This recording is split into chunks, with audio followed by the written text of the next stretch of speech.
ang mga kapatid po sa iglesia ay naghahanda na magsagawa po ng rally upang ipahayag sa lahat ng mga kinauukulan na ang Iglesia ni Cristo ay pabor sa opinyon ng Pangulong Bongbong Marcos na hindi sumang-ayon sa isinusulong ng ilang sektor na impeachment dahil maraming problema ang ating bansa na dapat pong unahin ng ating pamahalaan. I don't know. Di ko alam.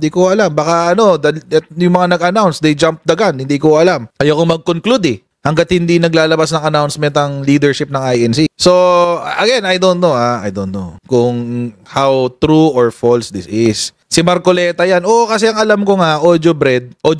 Di ba ito yung mga kasama ni Marcoleta sa show? Si Tunying din, kasama siya dito. Si Tunying. Alam na.